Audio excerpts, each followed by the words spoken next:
আসসালামু আলাইকুম বন্ধুরা, তোমরা কেমন আছো? আলহামদুলিল্লাহ, আমি ভালো আছি। আমি আজকে দেখো টমেটো দিয়ে কি ভর্তা করব। তোমরা যদি একবার খাইলে মনটা ভরে যাবে, আর মাছ মাংস কিচ্ছু চাবে না। তো এখানে আমি টমেটো নিয়েছি, একটা বড় টমেটো নিয়েছি, আর হচ্ছে একটা ছোট টমেটো নিয়েছি। এই টমেটোটা দুই ভাগ করে, মানে ধুয়ে পরিষ্কার করে কেটে নিয়েছি। সাথে নিয়েছি শুকনা মরিচ, সাথে আছে একটা ডিম। এই ডিমটা আমি ভেঙে নিয়েছি। এখন একটু লবণ দিয়ে ভালো করে ফেটিয়ে নিব। এদিকে দেখো আরেকটি ডিম সিদ্ধ করতে দিয়েছি, দুটো ডিম লাগবে। এই দেখো ডিমটা কিন্তু ভালো করে ফেটিয়ে নিয়েছি। এখন এটা আমি ভেজে নিব, তারপরে দেখাচ্ছি কিভাবে ভাজবো। আর এই দেখো অনেকগুলো পেঁয়াজ কেটেছি। এখানে অর্ধেকটা পেঁয়াজ আমি বেরেস্তা করে নিব, আর অর্ধেকটা পেঁয়াজ কাঁচা রাখবো। এখানে আমার ডিম সিদ্ধটা হয়ে গেছে, এখন আমি ডিমটা নামিয়ে নিব।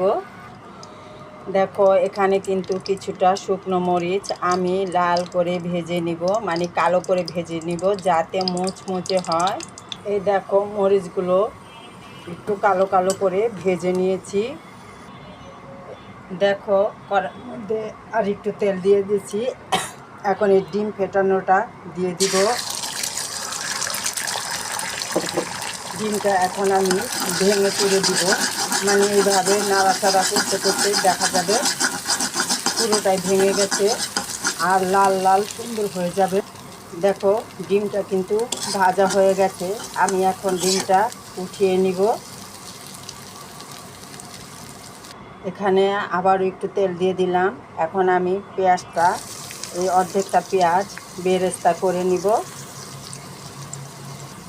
এই দেখো পেঁয়াজের বেরেস্তাটা কিন্তু হয়ে গেছে। এখন আমি এটা উঠিয়ে নিব। এখানে কিন্তু কড়ার মধ্যে তেল আছে, তাই আমি এখন টমেটোগুলি ভাজতে দিব। আর টমেটোগুলি খুব সুন্দর করে ভাজতে হবে, যাতে টমেটোর মধ্যে কোনো পানি না থাকে। এই দেখো, আর অল্প জালে ভাজতে হবে, যাতে সিদ্ধটা ভালোভাবে হয়ে যায় আর টমেটোটা খুব নরম হয়ে যায়। এখানে কিন্তু আমি কোনো লবণ ইউজ করি নাই। এখন ভাজার অপেক্ষা। দেখো এখন আমি এক পিস দিয়ে দিব। এই দেখো কিন্তু লাল হয়ে গেছে। এভাবেই সবগুলো কিন্তু সুন্দর করে ভেজে নিতে হবে। এখন এই পিঠে হয়ে যাক, আস্তে আস্তে ভাজা হোক।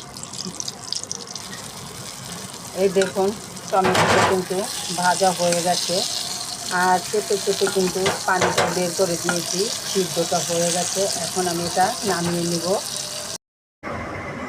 দেখো এখানে এখন মরিচগুলো আমি লবণ দিয়ে একটু ডলে নিব, আর পেঁয়াজগুলো সাথে দিয়ে দিব। এখানে কিন্তু ধনিয়া পাতা ইউজ করি নেই, আমার ঘরে ধনিয়া পাতাটা খুব কম খায়, সেজন্য তোমরা ধনিয়া পাতাটা দিয়ে নিও। আর এই যে টমেটোটার উপরের ছিলকাটা আলগা হয়ে গেছে, এটা ফেলে দিব। এখন এই টমেটোগুলো হাত দিয়ে ভালো করে মথে নিব। আর এই যে ডিমটা দেখতে পাচ্ছ, এই ডিমটা এখন এটার সাথে ভেঙে দিব। এই দুইটা ফ্লেভার, একটা সিদ্ধ ডিম, একটা ভাজা ডিম, এটা খেতে কিন্তু অসাধারণ।